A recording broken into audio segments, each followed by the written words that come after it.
Well, good evening, all. Ira Epstein with your metal market wrap-up, and this is your weekly edition where we're going to look at just weekly charts. And this is Sunday, the 19th of May. I'm late, and the reason I like to do these typically Saturday or Friday night, but the weather has been so beautiful in Chicago. I took advantage and just did a lot of things around the house, 6, 7 projects that took me those days. The mulch, everything. And we live in downtown Chicago in the hot area. We have one of the few single family homes, and you make it look nice. It's pretty. All right. So what do you do in all this right now? Well, here's the problem. Moody's downgraded everything in the U.S., their credit, finally. The other rating services had done it Friday afternoon.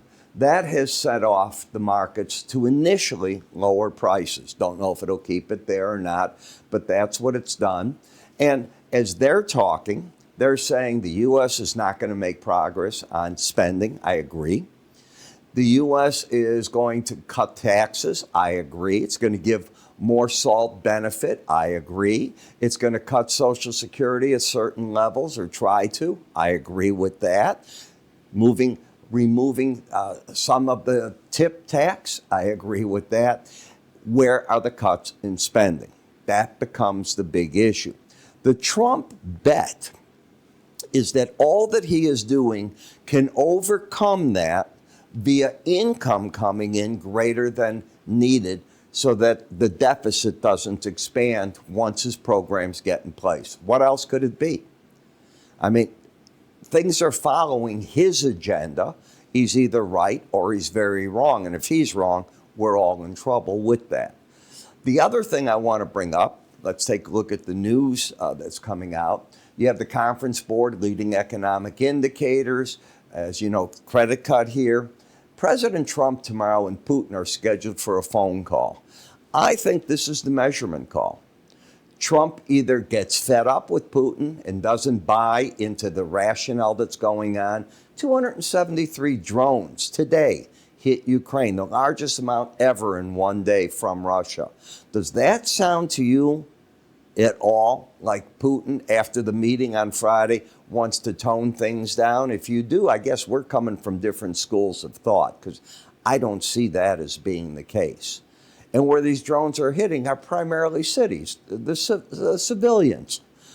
You know, we will see. What does it take to end this love affair, apparently, that Trump has with Putin? That's really what you have to ask, because we want to see the other side of Trump come out with this and be the nasty that he should be if Putin doesn't make a move and really offer something tomorrow. Don't know if that's going to happen or not, but that's on everyone's mind, and that's part of what's getting the gold market today going. You've got that. You've got the Iran situation. Iran can't do anything to the U.S. Putin can. He's got plenty of nuclear power.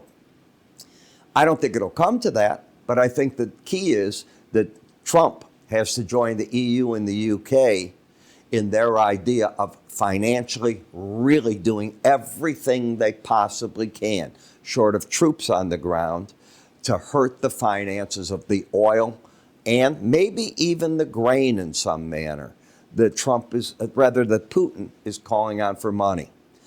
I don't think they'll go to the grain because OPEC can make up the differential of all the oil.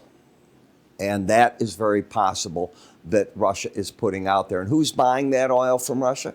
China, Korea, Iran. They're doing, this one way or the other, they're all dealing for something in that realm. It's certainly not the Western countries. So we will see where that goes.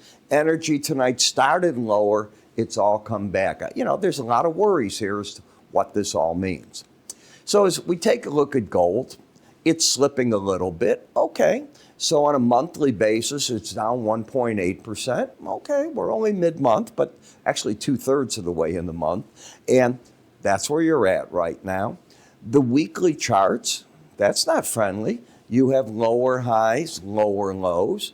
The market might be going back to the 30.53 area. That's $200 more. That's an awful lot. We'll see if it can do that. It has been slipping. The market stopped its rally. It was rallying, though, against its upper Bollinger Band.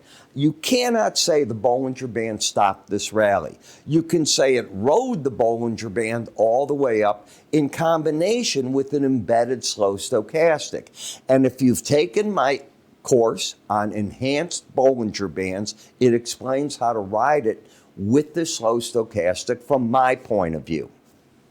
And this was a buy all the way up until you lost the embedded reading right here, and now it is saying no. Price and the 18-day average can come together unless this high right here is taken out. On the weekly chart, it's not as strong a probability as it is on the daily when this pattern happens. So if you were to tell me this is a daily chart, I'd be going, I think that's what's going to happen. In the silver market, we're just fighting. We've been sitting at this 18-week average, what seems forever, since last November. You've gone nowhere. You tried the up, you failed. You tried the down, you failed. What I mean by failed is you rallied up to the upper Bollinger Band, you got thrown back. Went down to the band, got thrown back up. Not the place to be. Copper market is acting bearish.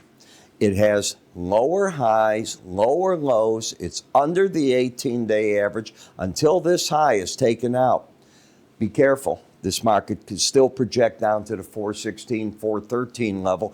The only thing I see that can make that happen is somewhere along the line, the U.S. and China trip themselves up, and this whole truce between the two countries goes away. I'm not expecting that, but that's what that is saying if it gets tripped up. We'll see.